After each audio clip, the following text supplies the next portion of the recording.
Timelords are an anime archetype that were introduced in the late 5Ds era. They were used by the main antagonist of the show, Z1 or Fake Yusei. They were based off the 10 attributes or emanations of the Tree of Life, the mystic symbol used in the Kabbalah, known as the Sephiroth, with the boss monster being named after the Sephiroth itself, Sephiroth. Very creative naming convention there. So what did any of that have to do with the archetype? Well, nothing, but I found it interesting that an archetype was based off that instead of just being another fucking robot. The first monster of these to be released, which was their boss monster, was introduced all the way back in 2012, with the rest of the archetype being released in 2017 and 2018, in Battles of Legion Light's Revenge and Relentless Revenge respectively. They were always one of the more interesting archetypes of the recent years to me, and I had a lot of fun playing them when all the support was released. They were one of the best handled anime archetype adaptations that I have seen, seeing as they're not broken, but they're far from worthless. Let's find out why they're not terrible by going over the cards, starting with Time Maiden. It's a level 1 light fairy with 0 attack and defense and the following effect. If you control no monsters, you can special summon this card from your hand. This card can be treated as 2 tributes for the tribute summon of a Time Lord monster. You can tribute this card, add 1 Time Lord monster with 0 attack from your deck to your hand. You can banish this card from your graveyard, special summon 1 Time Lord monster with 0 attack from your deck, ignoring its summoning conditions. You cannot special summon other monsters during the turn you activate this effect. This is your Search and Swarm card all in one. The special summoning condition is nice and it can allow for extra plays involving its other effects. Tribute summoning a Time Lord doesn't really happen too often, so that effect is less valuable. The effect to search a Time Lord is great, seeing as you can special summon this card, tribute it, search, and then immediately summon said Time Lord using its own abilities, which I'll get to later. The graveyard effect does lock you out of special summoning for the turn, but it can definitely save your ass, or allow for further setup, seeing as you don't need to be controlling no monsters for the effect to go off. This is a great card that offers much utility for the archetype, and it's a definite staple. So now we move on to the next 10 monsters in the archetype. Yes, I'm generalizing a grand total of 10 monsters into one basic category because a lot of them have similar effects to each other. Bear in mind, my pronunciation of the following names may be horribly inaccurate. The Time Lords Zaphion, Sandaion, Sandaion, Raphion, Mishion, Matteion, Lazion, Camion, Halon, and Gabrion are all level 10, they're all fairies, they all have really hard to pronounce names, and they all share the following effects for the most part. They cannot be special summoned from the deck. If you control no monsters, you can normal summon this card without tributing. The exception to this rule is Sandaion, who can only be special summoned this way if your opponent controls a monster. This card cannot be destroyed by battle or card effects, also you take no battle damage from attacks involving this card. The exceptions to this are Matteion, who only prevents battle damage if he's in attack position, which is a mostly useless clause to have, and Sandaion prevents both players from taking battle damage. The next effect is shared by all of them with no exceptions. At the end of the battle phase, if this card battled, apply the unique effect of the particular Time Lord. We'll get into these later. Finally, once per turn, during your standby phase, shuffle this card into the deck. Wow, that's a lot of effects in common. So, how do these effects stack up? The summoning condition is pretty good, seeing as you can just drop one of these guys on the field turn 1, and the condition doesn't prevent revival. The protection is also good, preventing all destruction and battle damage, but it'd also be nice if it protected from targeting. Then again, that would probably be too good as inbuilt protection for monsters like these. The activation condition for the unique effects is also good, seeing as they can't die by battle and you take no damage, therefore allowing activation almost every single turn, assuming you can attack. The final effect is the worst one. You lose your monster as soon as your turn rolls around again unless you've got a certain trap card in play, but the good news is that you can just throw down another Time Lord to take its place thanks to the earlier mentioned summoning condition. All in all, these are a good lineup of effects already, and we haven't even gotten to their unique powers. So without further ado, let's move on to them. Seeing as there's no real way to sort the Time Lords, I'll be starting on their effects in any random order. We start with Zaphion the Time Lord.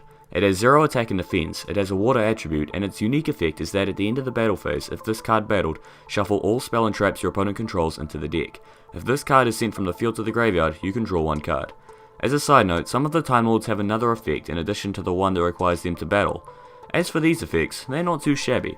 The mass spinning of the opponent's back row has the potential to be massively disruptive depending on their setup in the deck they're playing, and while the second effect isn't that commonly used seeing as the Time Lords don't tend to get sent to the graveyard too much, it's a nice way to recover from the loss of your monster. One combo that you can do is to use Advanced Draw on Zaphion in order to draw 3 cards, which is by no means a bad play, but it does mean that unless you used alternate swarming methods, you'll be leaving your field wide open. Zaphion is a good choice for the deck, but before we give it the seal of approval, let's take a look at the others. Sandaion the Timelord shares the same stats as Sephylon, except this time it's a wind monster, and at the end of the battle phase, if this card battled and your life points are less than 4000, your life points become 4000. This guy's a bit of a strange case. Considering he's absolutely useless unless you're already low on life points, you may think to toss him aside, but he does have some niche uses. For one, if you have a way to keep him on the field, and you also have a card that requires life points for you to sustain, such as Imperial Order, this guy can nullify the cost.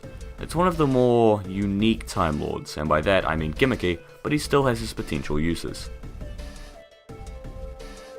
Rathian the Time Lord is the next monster. It's another wind monster with no stats, and at the end of the battle phase, if this card battled, inflict effect damage to your opponent equal to the attack of one face-up monster your opponent controls that has battled this card this turn. This guy's a bit more useful than Sandaion for two reasons. For one, he can use his effect whenever, and two, he is one of the only ways Time Lords can actually deal damage.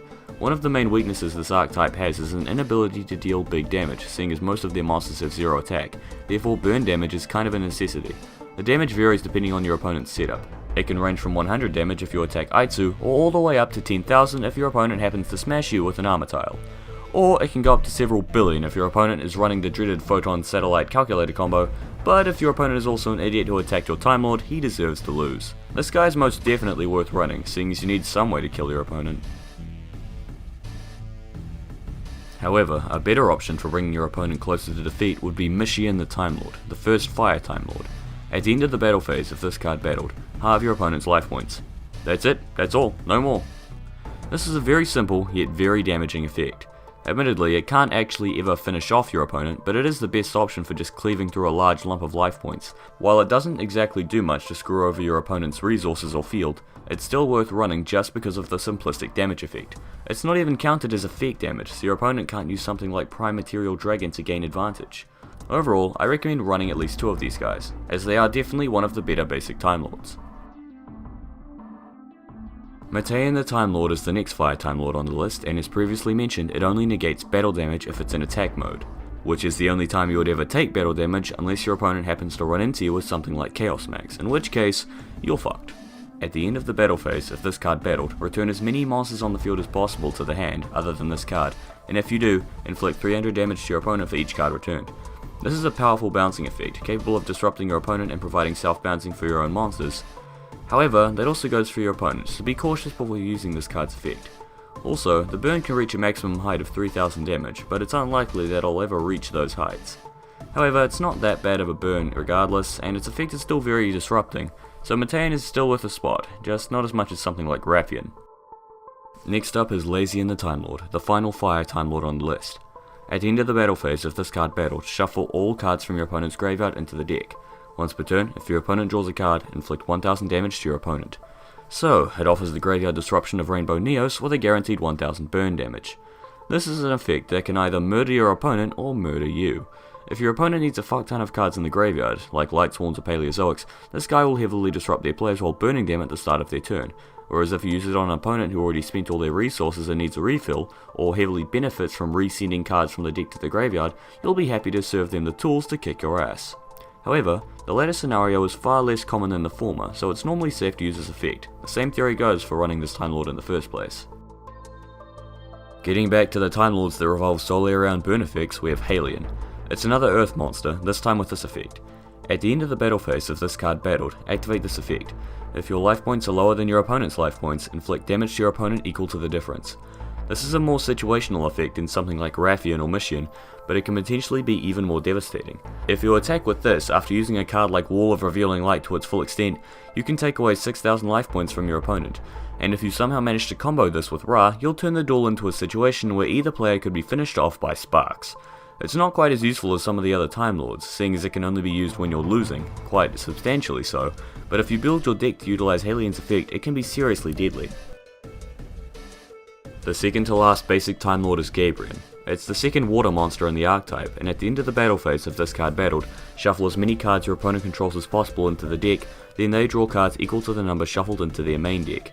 This is both the best and worst effect that the standard Time Lords have when it comes to removal. It's basically a one-sided rainbow dragon towards your opponent, but it also gives them enough cards to completely deck your ass in the next few turns. If you use this guy, you're either desperate or you're gonna end the duel in that turn, which gets easier with later support cards. However, if you have Protector of the Sanctuary in play for example, this card becomes absolutely amazing, wiping the opponent's entire field without giving them anything back. It becomes a potential game winner alongside something like Trickstar Reincarnation or Present card if you choose to build your deck like that and you end up in that scenario. I wouldn't want to run this guy at 3, but 1 can work, seeing as it is the most disruptive option Time Lords have when it comes to fucking up a field, and it allows for creativity with combos. And now we get to the final standard Time Lord, who just so happens to be the most complex of the bunch, Sandaion the Time Lord. It's a light monster, and it actually has stats, those being 4000 attack and defense. To read out all the unique effects, you can only control one Sandaion the Time Lord. If your opponent controls a monster, you can normal summon this card without tributing as previously mentioned. Neither player takes battle damage from attacks involving this card. At the end of the battle phase, if this card battled, inflict 2000 damage to your opponent. So, let's analyze this. It is all its standard Time Lord effects, but you can only control one of it can't damage your opponent via battle, and your opponent actually needs a monster in order for you to use its summoning effect. What is the payoff for all these restrictions? A fat 2000 damage output. Is it a worthy candidate for all these conditions? I am not sure. It's a good amount of flat effect damage to be sure, and this guy can actually destroy monsters, which makes him a pretty powerful force in the ranks of the Time Lords, considering he can and will end the duel in 4 turns, at least if you can keep him on the field. It's definitely worth running this guy despite his limitations, and it's the closest thing to a staple the Archetype has among the standard Time Lords. Now we arrive at Elia, Sephylon the Ultimate Time Lord. It's a light fairy with 4000 attack and defense, and its effect reads as follows. Cannot be normal summoned or set. Must be special summoned from your hand by having 10 or more monsters in your graveyard. Once per turn, you can special summon one level 8 or higher fairy monster from your hand or graveyard, but its effects are negated, also its attack becomes 4000. So, why is it Elia? Well, it's called the Ultimate Time Lord, yet it's really not. Its summoning condition is hell to pull off in the Time Lord archetype, seeing as these guys almost never go to the graveyard unless you send them there deliberately, and all its effect does is get you some massive beat sticks. It doesn't even have any protection for itself. Admittedly, this card did come out 5 years before the first wave of standard Time Lords in the TCG, but seeing as it already has the specific revival ability which was clearly designed to work with Time Lords, they must have had the future of the archetype in mind somewhat, unless this guy was just made as funky Arcana Force tech. It doesn't even negate the summoning conditions of the monsters, so that narrows down the summon range. Admittedly, you could use the extra monsters for Link or Xyz plays, but that's almost more effort than it's worth. If you do manage to summon it in Time Lords, it's a pretty good card if you can find a way to protect it, as it allows for good swarming and damage output, but it is an absolute pain to summon.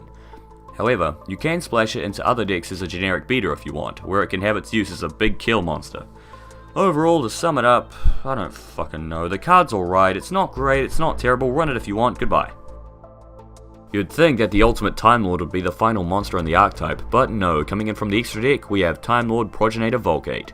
That is the most random name in the entire archetype, and this is also the most random monster. It's a level 10 light fairy with no stats, it requires 1 tuner plus 1 or more non-tuners, and it has the following effect. Cannot be destroyed by battle or card effects. You take no battle damage from attacks involving this card. At the end of the damage step, if this card that was special summoned from the extra deck battled, you can banish all monsters your opponent controls. Also, for the rest of the turn, any damage your opponent takes is halved. Once per turn, during the end phase of the turn this effect was activated, special summon as many monsters that were banished by this effect as possible to your opponent's field. Well, this is certainly a card. First off, I don't know how you're meant to summon this in Time Lords unless you use something like goddamn Star Blast to reduce the level of a standard Time Lord, then you used a level 1 tuner with it in order to summon this thing. I guess you could play it in another deck, but in a purely Time Lord build, it's pretty much impossible to summon. Anyways, for the actual effects, the mass banishing is very powerful and well worth the battle damage nerf, and the fact that they all come back during the end phase is annoying, but you'll have already had time to get your hits in. However, if you can manage to get this thing off of the field before the end phase, those monsters will stay gone, so that just adds another way to play the card. Unless we're getting future Time Lords to allow this guy to be brought out easier, I'm not sure how it will be used, but in other decks it could potentially become a solid option. Also, apparently, this card was based off the Archangel Jesus, and Sephylon is based off God. So, how does that relate to the Egyptian gods? Graph of the Dragon God? The Wicked Gods? Cow Jesus? I'm not sure, just add these cards into the Yu-Gi-Oh! God Club, it's getting pretty full at the moment. Seeing as there aren't any spells in the archetype, let's get on to the 3 trap cards, the first of which is Empty Machine. It's a continuous trap with the following effect. The first time this face-up card on the field would be destroyed by an opponent's card effect, it is not destroyed. Once per turn, you can activate one of these effects. 1. Discard 1 level 10 monster, draw 1 card. 2. If this is the only card in your spell and trap zone, target 1 Time Lord monster in your graveyard, shuffle it into the deck, then you can set 1 infinite machine from your hand or deck. This is fairly decent consistency boosting, as well as a way to get Time Lords into the graveyard, which is actually a pretty good thing to happen. You'll want to stack up on 3 of these, seeing as the deck does need consistency and you really want to get off that second effect at some point, and this is why. The previously mentioned Infinite Machine is yet another continuous trap card. Before we go any further, I like this artwork. I hear people praise monster artwork all the time, but this is proof that traps can look just as cool. Anyways, the effect reads: activate by sending one face-up empty machine in your spell and trap card zone to the graveyard. Once per turn, this face-up card cannot be destroyed by your opponent's card effects. Once per turn, you can activate one of these effects. 1. During the main phase, special summon one Time Lord monster from your hand. 2. Target one Time Lord monster in your graveyard, shuffle it into the deck, then you can set one Infinite Light from your hand or deck. This is another solid piece of Time Lord support, allowing for additional swarming, which the Archetype does really appreciate. If you normal summon a Time Lord, as well as special summon something using this card directly after, you've got an instant Link 2 monster, or more appropriately, a rank 10 monster, seeing as Time Lords don't really do extra deck swarming. You do need to wait for Empty Machine to be on the field in order to play this card, but that's not too tough of a cost to fulfill. However, once again, you'll want to use that last effect as soon as possible, in order to bring out the last in the lineup of trap cards, Light. This final trap card, apart from having very nice artwork and a really cool name, has this effect. Activate by sending one face-up Infinite Machine in your spell and trap card zone to the graveyard. This face-up card cannot be destroyed by your opponent's card effects. Neither player can target Time Lord monsters you control with card effects, or return Time Lord monsters from the field to the deck. Once per turn, if you control no monsters, you can special summon up to one Time Lord monster each from your hand, deck, and graveyard with different names, ignoring their summoning conditions. This is certainly a step up from Infinite Machine. It allows you to go from 0 monsters to having 3 via one effect. With this, you can go into Super Galaxy Destroyer, or just completely devastate your opponent's life with a multitude of Time Lord effects. The protection makes these guys nearly invincible, and it allows you to keep all your Time Lords on the field, allowing for reuse of their effects. The fact that it requires the previous 2 traps in order to activate itself is the worst part of the card, but once you get it out, you're practically set up for the rest of the game. If you can get all 3 of the trap cards out at once, you'll have a very nice consistency boosting combo combined with great protection, so running 3 Empty Machine, 2 Infinite Machine, and 1 Infinite Light is my preferred ratio, though you can just run 1 Infinite Machine if you feel like 2 is too cloggy. Because I was wise and chose a small archetype, we arrive at the grading scale in less than 35 minutes this time, much to the relief of everyone watching. Consistency. The consistency of Time Lords is kind of average. Time Maiden and the trap cards offer decent searching and swarming, but they are all quite slow, particularly the latter examples. They also don't have access to many generic draw options frequently, and even if you do bring out all your monsters, they'll be gone in a couple turns without Infinite Light, and that card is annoying to bring out at the best of times. I'll still give them a yellow here, seeing as they're about average in this area, as previously mentioned. Power is a bit of an odd case. The majority of the monsters have 0 attacks, so you think they get an instant red. However, these guys have massive effect damage potential, and quite a few mass removal options, not to mention that the monsters with actual attack values have really big attack values, Sephylon being the most prominent example. All of their removal effects are battle phase dependent however, so that'll knock them back down to a yellow. Recovery. The normal summoning conditions ensure that you can top deck a Time Lord at any point and give yourself another turn, but there aren't really many options besides continuously summoning Time Lords over and over again until you run out. However, appropriately considering it's based on God, you could try pulling off a literal miracle by summoning Sephylon in the worst case scenario and turning the duel around from there. However, these are not exactly what we call reliable strategies, so in other words, they get a red. Protection. Their inbuilt protection is very nice, seeing as they're immune to all forms of destruction, but the fact that they can still be targeted, bounced, banished, and spun means that they are still quite vulnerable. However, Infinite Light and Mount of the Bound Creator can assist with this, so I'll give them a green, seeing as I'm feeling generous. Under a 5-point scale, they would get a 4 though, so keep that in mind. However, in versatility, these guys really shine. They can do a lot of things. They have several mass removal options, including spinning your opponent's entire field or potentially not letting them get anything back if you have the correct cards. They also provide specific unblockable spinning removal, as well as cutting your opponent's life points in half, which aren't exactly things to be scoffed at. They can even make rank 10 monsters if you really want to. All these factors earn them top marks in versatility, despite all the monsters being similar to an extent, at least at first glance. Here is my current Time Lord decklist, featuring questionable ratios for Infinite Machine, and my personal preference for all the Time Lords. Most of the extra deck is honestly unnecessary, seeing as I don't use it very often, but maybe you guys can find some better monsters. I'm running the new rank 11 train solely to have an option to end the duel fast, and I must say, it works fairly well. Time Lords are an example of how to correctly import an anime archetype into the real game. They kept enough of their effects from the anime to be true to the source material, while also being balanced in the modern game. Emphasis on balanced, seeing as these guys are far from tier 1. Seeing as the Timelords will get fucked over by any deck with fast methods of non-destruction removal unless they get more efficient protection or negation support in the future, they won't be getting very far. However, in a more casual setting, the deck is fun to play, if not a bit linear, and the Timelords themselves are fun monsters with great effects that offer good utility. For example, Gabriel in a deck combined with Protector of the Sanctuary and Trickstar Reincarnation would be fairly decent as a combo, and there are many more combinations like this. This shows that the Timelords also do well as singular monsters that can be splashed into decks to provide extra removal or disruption. The one issue I have with them is the linear element. All you really do with Timelords is summon, attack, use effect, sit on your Timelord for the opponent's turn, return it to the deck, summon another Timelord and repeat. However, simple doesn't have to mean bad, and the new support does make them fun to play, so in time, these guys could get more cards to make them into an extremely fun deck, if only at the casual level. However, I don't think that support is warranted right now, seeing as they already are at a fairly good level when it comes to power, and there are Malice Forest monsters out there just waiting for a field spell to make them tier 0. And I think I have a pretty good idea of which one you guys would rather see. Thank you guys for watching this episode of Archetype Analysis. I know it's been a while since the last one, but the fact that this one actually came out faster than the last one did might speak volumes about just how long Galaxies took to review.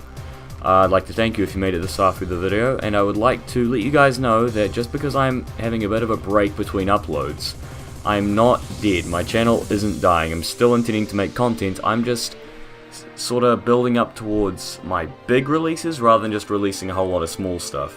I'll most likely release the final episodes of Dark Souls 3 soon enough, and we will have official news on the GLCU within about a month or so. If you would like me to review a specific archetype, leave it in the comment section below, and I will see all of you guys next time.